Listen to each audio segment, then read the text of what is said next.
YouTube, what's going on? It's your boy Rob, aka DJ Ville, back with another video. This isn't a fragrance review, but this one is more of a haul.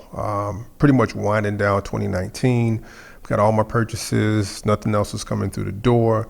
So just wanted to share some of the things that have come through in the mail, and also share my favorite pickup for 2019. Stay tuned.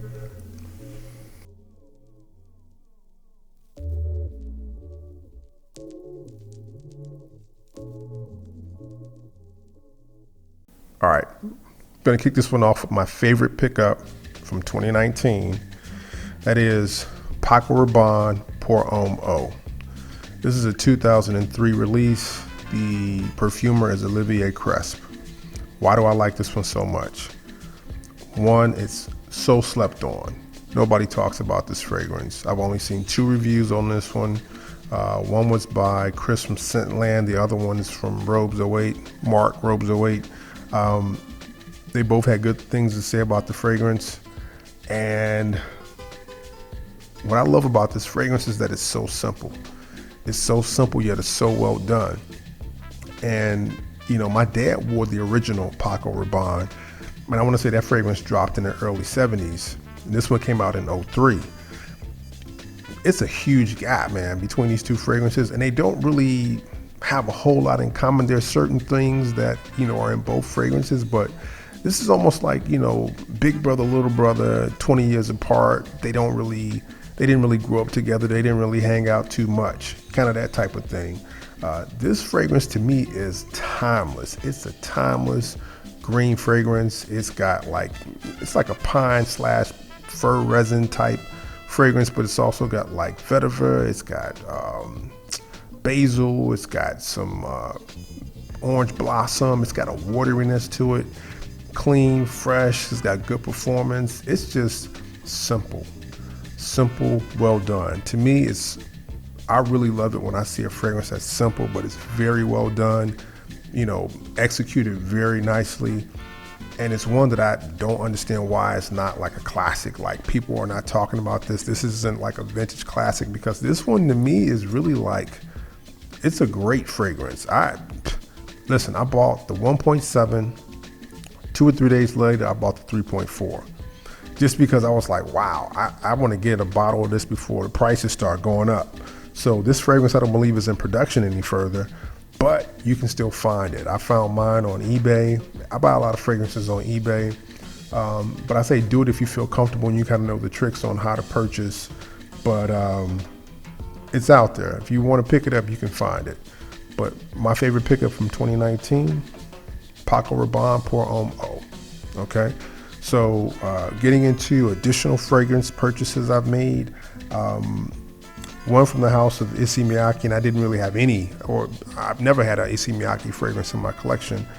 I was trying to pick up one of, I think it was called like Scent of the Night or something like that, a pretty new release, but it's not really readily available in the States. And I picked up this one. This is Nuit, Dissey, Parfum. This is like a really nice tonka.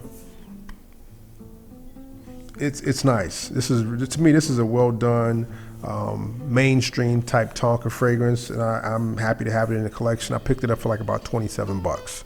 So I know you can find this one pretty easily. You know, I've actually picked up Prada Amber Pour Homme a ways back, and I never really fell in love with it. On me, it always seemed like it was kind of like going into that BO territory, and the kid does not do BO at all. So I know the original was one that people always spoke highly of, and I could never really track down a bottle. And I actually found a bottle on Fragrance Net, I believe it was, on sale for like 24 bucks, 25 bucks, somewhere in that ballpark. So I picked up, you know, Prada Amber Pour Homme, and I like this one. I think this is perfect for spring, summertime. Can't wait to, you know, really start getting it into my, you know, springtime, summertime rotation. So happy to have that one. Picked up one from Jean Paul Gaultier. This is in the navy. And this one doesn't really seem to get a lot of love, but I actually think this is pretty cool. It's like a they took the original, DNA, they flipped it a little bit. They kind of made it like a little cool, kind of refreshing. They added mint to it. I don't really have anything bad to say about the fragrance. I actually think it's a decent flanker. So, and I want to say I picked it up for like $49.99 in Marshall. So not bad. And I don't have anything bad to say about it. I haven't worn it enough, but from what I've, smelled so far, I don't see why I get so much hate. I mean, it's not groundbreaking, but it's not trash either. So, to each his own. Everybody's nose is different. Everybody has different opinions on, what things should, smell like and how they should smell and how a fragrance should progress from the original to flankers, etc. So that's a whole different conversation. I won't even touch it. One I picked up from, I want to say either Amazon or eBay, I can't recall, but I picked it up based upon a brief review from another review by the name of The Etherealist. And this is Dover Street Market from Comme des Garcons. This is a pretty nice one, man. This is kind of like an aromatic, kind of spicy green. It actually reminds me of a fragrance I picked up last year, early in the year, and that is Halston Man. Not to be confused with Halston Amber Man, but this is Halston Man. And Halston Man is supposed to be like a redo of Halston Z14, but I think they went and took the notes and flipped them and did them in reverse. Believe it or not, that's kind of what I read. And I want to say they used the original perfumer too. I can't remember what the original perfumer was, but this is a classic if you've never smelled it.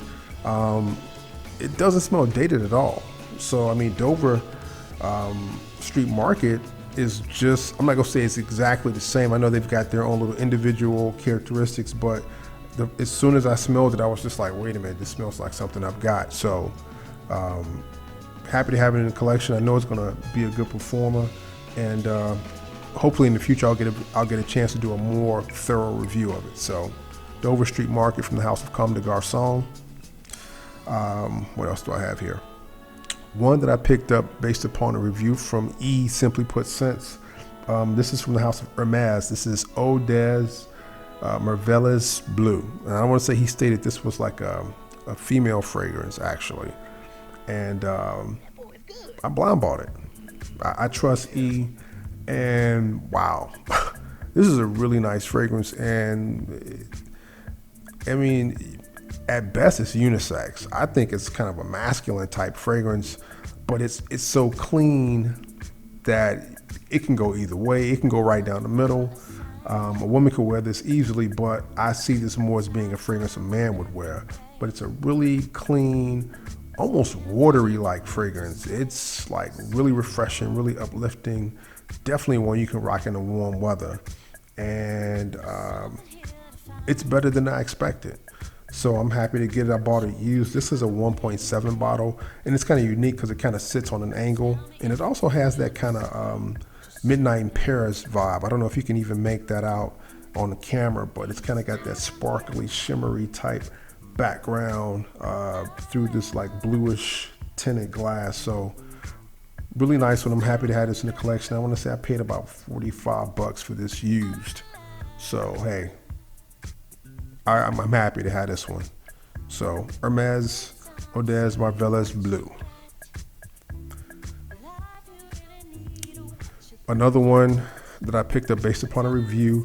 I want to say I got this based upon fellow reviewer. I want to say his name is Issey from the UK. I think he starts his videos like, hey, this is Issey, or hello, gentlemen. And really good review. I like a lot of his videos. And he spoke highly of this one, and this is Baldessarini Ultimate.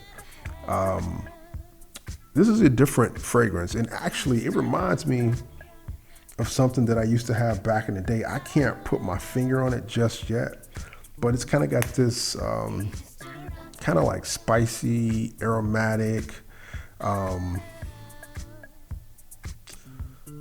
it's hard to put your finger on it because when it goes to the dry down, it kind of goes into a different direction. So it's an interesting fragrance in the sense that it opens up one way and kind of goes on, it takes you on a little journey. So, and you don't get that a whole lot, and it's definitely interesting. It's not typical. It's not dated at all. So I'm really happy to have it in the collection and give it some more wearings, and maybe I'll do a full review in the future. But Baldessarini Ultimate. Chris from Scentland just recently did a review on a fragrance from the house of Iceberg. It's called Iceberg Man. And this is kind of like a DHI fragrance. I don't think it's as good as DHI because I don't think the performance is as good, but take DHI and remove the lipstick bag vibe from it. Keep everything else, just remove the lipstick vibe. If you can even think about the fragrance like that. That's what this is. You know, it's not as smooth, it's not as well done as a Dior fragrance, but it's good juice. You know, I've wanted to work 3 times. I couldn't really overspray. I've sprayed about 3 or 4 times, and I didn't really feel like I was smelling it the way I would smell like a DHI, like, you know, into the day as the day progressed. But as far as straight scent, very close. It's not a clone, at least I don't think so, because they've got other fragrances out, and I'm not that familiar with the house, but just imagine DHI without the lipstick note, and that's what you have here. Iceberg Man, and I want to say I picked this up for like about $33, so on Amazon. So hey, one from the house of Issey. This is Pure Absolute, and I can honestly say this is not what I expected when I purchased the fragrance. I figured it would be like a leather fragrance, maybe with a little bit of sweetness, and it ended up being like a it's called Sublimator de Parfum, which is like base. You can use this fragrance to layer other fragrances, and they actually make 3 fragrances to go with this one. You use this as the base, and you can either pick up the Ylang Ylang, patchouli, or like a bourbon vanilla one. And I actually thought about picking up the bourbon one, but I've actually got quite a few like vanilla fragrances and even some floral like rose fragrances I thought might work well to spray on top of this as a base. So I'm gonna try those first before I pick up another one, because I got this one discounted to like about $80, and the Pure Bourbon one is like 115 gray market. So that would kind of put me into like, you know, over $200, and I really don't want to be that deep in this fragrance. So I'm gonna use what I have for right now and see if I'll keep this one in the collection. So Issey Pure Absolute. If you're into the blends at all,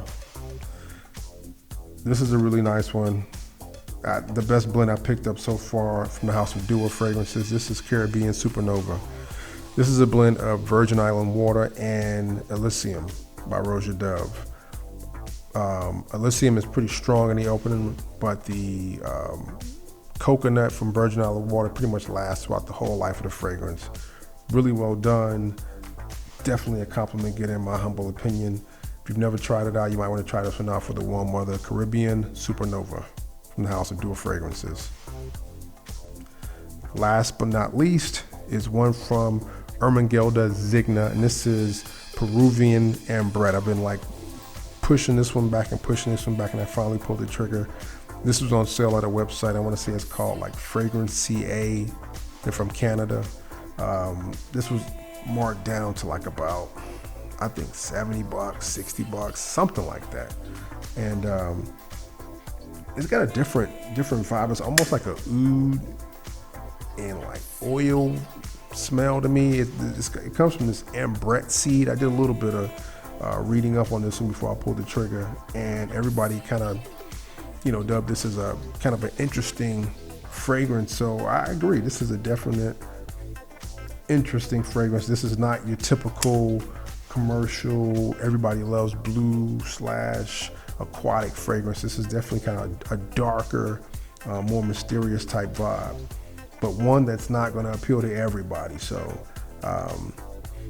if you heard about it, I say it's a good fragrance. I can't really speak too much in detail because I haven't had a chance to wear it yet, but I'm happy to have it in the collection and give it some wearings in the future. Maybe do a review on it sometime coming up. So Ermenegildo Zegna Peruvian Ambrette. So those are like my latest pickup, guys, and last pickups for 2019. So again, just wanted to share that with you guys. Thank you if you stuck through the video. Thank you guys for watching the videos. First off, if you subscribe to the channel, thank you so much. If you've never subscribed, I would ask you do, if you feel led to do so. As always, peace, blessings, and take care. Later.